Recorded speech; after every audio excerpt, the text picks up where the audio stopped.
सत श्री अकाल दोस्तों, जिमें कि हर वार असीं तुहानूं सेंट सोल्जर टाइम विच अलग अलग डॉक्टर साहब नाल मिलाउने हर बीमारियां दी असीं तुहानूं रोकथाम दसदे किवें करनी चाहिदी है। सो अज असीं पहुंचे हाँ जी डेंटल क्लीनिक ते, जिथे कि दंदां दे सर्जन डॉक्टर अनिल कुमार ने। असीं उन्हां दे नाल करांगे गलबात कि दंदां दी साफ सफाई किवें करनी चाहिदी है। डॉक्टर साहब सत श्री अकाल। सब तो पहला सेंट सोल्जर टाइम थोड़ा बहुत बहुत निघा स्वागत। Thank you so much. Doctor साहब जी, मैं गल करनी आ कि जिस तरह दंदां दी साफ सफाई अजकल के जोड़े बच्चे ने, नौजवान पीढ़ी से कह सकते साडा आने वाला भविख, वो चॉकलेट्स बहुत ज़्यादा खाते हैं। छोटे बच्चों के दंद ही खराब हो जाते हैं, वो की रीज़न है? देखो मेनली कॉजेज कई तरह के होंगे आ, पर इदा के बच्चे साफ सफाई नहीं रखते तो सानू ध्यान देना चाहिए उन्होंने पेरेंट्स वगैरह ना, कि वो ब्रशिंग अपनी रेगूलर करन। उन्होंने कोल खड़ के उन्होंने तो जो भी कोई टॉफ़ी वगैरह चॉकलेट वगैरह खा लेंगे आ, तो उन्होंने ब्रश कोल खड़ के करवाण, तो ज़्यादातर तो अवॉइड करन कोई स्टिकी फूड जिदा ना बच्चों को देण तो ही मना करन। इस करके ठीक आ, अपने बच्चों को थोड़ा जिहा हुंदा है कि खाण पीण के शौकीन होंगे आ, पर फिर भी अपन नूं गाइडेंस वगैरह प्रॉपर अपने स्कूल विच सारा जाके सानू बच्चों को दसना चाहिए आ कि किहड़ी चीज़ तुहाडे लई सही है, किहड़ी चीज़ माड़ी है, तो ये पेरेंट्स नूं बड़ा नॉलेज लई ना होना चाहिए है। डॉक्टर साहब कहते होंगे ने कि दंद गए तो स्वाद गया, ये मूँह की गल है, तो दंद होने बहुत ज़्यादा जरूरी है। अता उम्र तक पहले जमाने की गल करा तो वड्ड वडेरियां दे जिहड़े दंद सी बड़े मतलब प्रॉपर तक उन्होंने दंद कंप्लीट होंदे सी। अज दा जिहड़ा समा है, अजकल के समय में लोगों के दंद पहला ही निकल जाते हैं, या तो कहते हैं कीड़ा लग गया, खराब हो गए ने, पस पै गई है, वो फीलिंग करवा लो। क्या वो फीलिंग करवानी सही होंदी है? देखो जिथे तक इदा है कि दंद की कंडीशन देखे बगैर किसी भी प्रोफैशनल डॉक्टर तो करवाण, ठीक है। तो अजकल की जी पीढ़ी हैगी वो ज़्यादातर जंक फूड जिदा होर चीज़ां खाण के ज़्यादा शौकीन है ना, जिन्हों करके कई बीमारियां आपां नूं डायबिटीज़ वगैरह जां कुछ होर हो जाता, जिन्हों करके ना हड्डी अपनी खुर जाती है, जां कोई होर चीज़ां बहुत चीज़ां हो जांदियां। इस करके आपां नूं दंद साडे टाइम तो पहले ही हिलने शुरू हो जाते, निकल जाते हैं। तो पुराने जमाने चीज़ां बहुत घट होंदियां सीगियां, तो इस यही ज़्यादा मेन कॉज है कि बच्चे अजकल जां बड़े भी सारे जंक फूड के बड़े शौकीन है।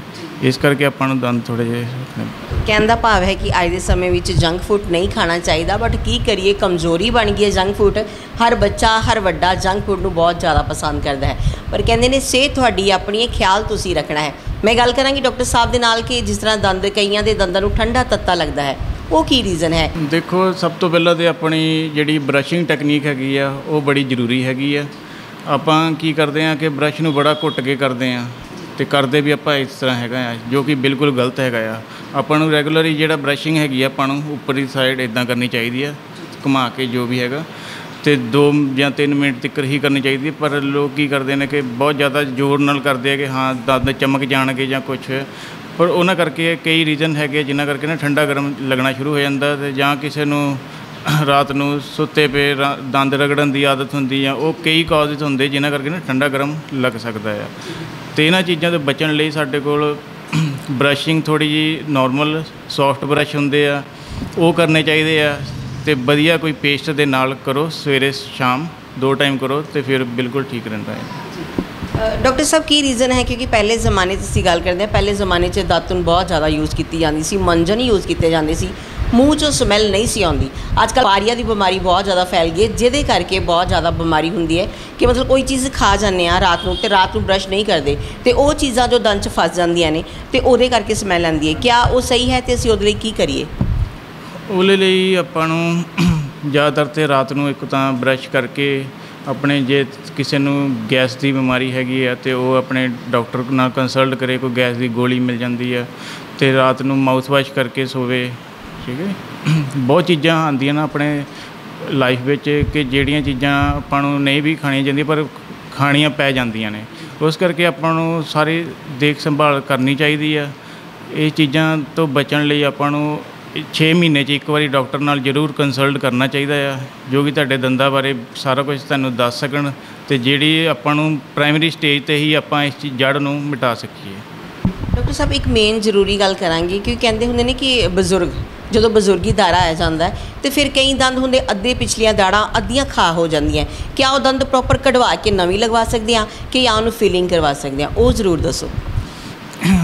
देखो ਇੱਕ ਡੈਂਟਲ ਸਰਜਨ ਦੇ ਕੋਲ ਜਾ ਕੇ ਹੀ ਤੁਹਾਨੂੰ ਪੂਰਾ ਆਈਡੀਆ ਦੱਸ ਸਕਦੇ ਆ। ਉਹ ਵਗੈਰਾ ਐਕਸਰੇ ਵਗੈਰਾ ਕਰਕੇ ਤੁਹਾਨੂੰ ਦੱਸ ਸਕਦੇ ਆ ਇਹਦੇ ਬਚਣ ਦੇ ਚਾਂਸ ਹੈਗੇ ਨਹੀਂ ਹੈਗੇ ਆ। ਪਰ ਕਈ ਜਿੱਦਾਂ ਕਿ ਸਸਤੇ ਕੰਮ ਵਿੱਚ ਨਾ ਉਹ ਉੱਪਰ ਫੀਲਿੰਗ ਕਰਵਾ ਲੈਂਦੇ ਆ, ਜੋ ਕਿ ਬਾਅਦ ਜਾ ਕੇ ਕਿਤੇ ਜਾ ਕੇ ਟੁੱਟ ਜਾਂਦੀਆਂ ਜਾਂ ਬਹੁਤ ਜ਼ਿਆਦਾ ਪੇਨ ਹੁੰਦੀ ਆ। ਮੈਂ ਇਹੀ ਤੁਹਾਨੂੰ ਸਲਾਹ ਦਿਆਂਗਾ ਕਿਸੇ ਵੀ ਪ੍ਰੋਫੈਸ਼ਨਲ ਡਾਕਟਰ ਕੋਲ, ਡੈਂਟਲ ਸਰਜਨ ਕੋਲ ਕਿਸੇ ਵੀ ਐਕਸਰੇ ਵਗੈਰਾ ਕਰਵਾਓ, ਤੁਹਾਨੂੰ ਪੂਰੀ ਨੌਲੇਜ ਦੇਣਗੇ ਕੀ ਹੋ ਸਕਦਾ ਕੀ ਨਹੀਂ ਹੋ ਸਕਦਾ। ਠੀਕ ਹੈ ਜੀ। ਡਾਕਟਰ ਸਾਹਿਬ, ਜਿਸ ਤਰ੍ਹਾਂ ਬਹੁਤ ਸਾਰੇ ਔਜ਼ਾਰ ਪਏ ਨੇ, ਜਿਹਨਾਂ ਔਜ਼ਾਰ ਹੀ ਅਸੀਂ ਕਹਿ ਸਕਦੇ ਹਾਂ ਦੰਦਾਂ ਦੀ ਸਫਾਈ ਕਰਨ, ਇਹਨਾਂ ਬਾਰੇ ਥੋੜ੍ਹਾ ਜਿਹਾ ਪਲੀਜ਼ ਜ਼ਰੂਰ ਸਾਨੂੰ ਦੱਸੋ ਕਿ ਕਿਹੜੀ ਚੀਜ਼ ਅਸੀਂ ਕਿੱਦਾਂ ਯੂਜ਼ ਕਰਦੇ ਹਾਂ ਜੇ ਦੰਦਾਂ ਦੀ ਅਸੀਂ ਸਫਾਈ ਕਰਾਉਂਦੇ ਹਾਂ। ਤਾਂ ਮਤਲਬ ਪੂਰੇ ਟਾਈਮ 'ਚ ਅਸੀਂ ਕਿੰਨੇ ਟਾਈਮ 'ਚ ਦੰਦਾਂ ਦੀ ਸਫਾਈ ਕਰਾ ਸਕਦੇ ਹਾਂ? 1 ਸਾਲ ਦੇ ਵਿੱਚ ਕਹਿ ਸਕੋ, 1 ਮਹੀਨੇ ਵਿੱਚ ਕਹਿ ਸਕੋ ਵੀ ਕਿੰਨਾ ਟਾਈਮ ਸਫਾਈ ਕਰਾਉਣੀ ਚਾਹੀਦੀ ਹੈ? ਜਿਹੜੀ ਸੀ ਫਿਲਿੰਗ ਹੁੰਦੀ ਹੈ ਉਹ ਕਿੰਨਾ ਟਾਈਮ ਟਿਕਦੀ ਹੈ, ਕਿੰਨਾ ਟਾਈਮ ਤੱਕ ਕਰਵਾ ਸਕਦੇ ਹਾਂ? ਦੇਖੋ, ਜਿਹੜੀ ਸਫਾਈ ਹੈਗੀ ਆ ਤੁਹਾਨੂੰ ਹਰ 6 ਮਹੀਨੇ ਬਾਅਦ ਨਾ ਕਿਸੇ ਵੀ ਡੈਂਟਿਸਟ ਦੇ ਨਾਲ ਕੰਸਰਨ ਕਰਨਾ ਚਾਹੀਦਾ ਆ। ਜੇ ਤਾਂ ਤੁਹਾਡੇ ਕੋਈ ਵੀ ਕੇਰੀਜ਼ ਵਗੈਰਾ ਜਾਂ ਕੁਝ ਹੋਰ ਵੀ ਉਹ ਫੀਲਿੰਗ ਵਗੈਰਾ ਕਰ ਸਕਦੇ ਆ, ਜਾਂ ਕੋਈ ਹੈਲੋਟੋਸਿਸ ਦਾ ਹੈਗਾ ਆ, ਸਫਾਈ ਵਗੈਰਾ ਸਕੇਲਿੰਗ ਵਗੈਰਾ ਹੋ ਸਕਦੀ ਆ ਤੁਹਾਡੀ ਕੁਝ ਵੀ, ਜਾਂ ਕਿਤੇ RCT ਕਰ ਦਿੰਦੇ ਆ, ਜਾਂ ਕਿਸੇ ਦੇ ਦੰਦ ਲੱਗਣ ਵਾਲੇ ਹੈਗੇ ਆ। ਪਰ ਮੈਂ ਇਹੀ ਸਲਾਹ ਦੇਵਾਂਗਾ ਕਿ ਹਰ 6 ਮਹੀਨੇ ਬਾਅਦ ਇੱਕ ਵਾਰ ਤੁਹਾਨੂੰ ਜ਼ਰੂਰ ਆਪਣੇ ਕਿਸੇ ਡਾਕਟਰ ਨਾਲ ਕੰਸਲਟ ਕਰਨਾ ਹੀ ਚਾਹੀਦਾ ਹੈ।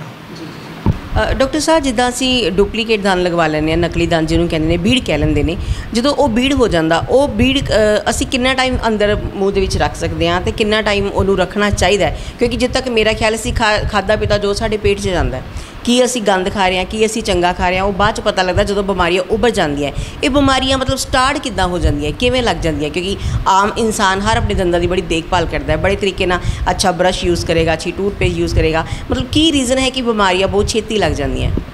ਦੇਖੋ, ਜਿਨ੍ਹਾਂ ਦੇ ਬੀੜ ਲੱਗਦੇ ਆ ਉਹਨਾਂ ਨੂੰ ਇਹ ਹੈਗਾ ਕਿ ਦਿਨ ਵਿੱਚ ਸਾਰਾ ਦਿਨ ਲਗਾਏ ਰੱਖਦੇ ਨੇ, ਪਰ ਇੱਕ ਬਹੁਤ ਜ਼ਰੂਰੀ ਹੈਗਾ ਕਿ ਰਾਤ ਨੂੰ ਉਤਾਰ ਕੇ ਹੀ ਸੌਣਾ ਚਾਹੀਦਾ ਆ। ਰਾਤ ਨੂੰ ਉਤਾਰ ਕੇ ਕਿਸੇ ਵੀ ਬਾਉਲ ਦੇ ਵਿੱਚ ਪਾਣੀ ਵਿੱਚ ਭੇਂ ਕੇ ਰੱਖ ਦੇਣ ਅਤੇ ਸਵੇਰੇ ਉਹੀ ਚੀਜ਼ ਸਾਫ਼ ਕਰਕੇ ਆਪਣੇ ਮੂੰਹ ਵਿੱਚ ਲਗਾਉਣ, ਤਾਂ ਕਿ ਕਈ ਬਿਮਾਰੀਆਂ ਤੋਂ ਬਚਿਆ ਜਾ ਸਕਦਾ ਆ।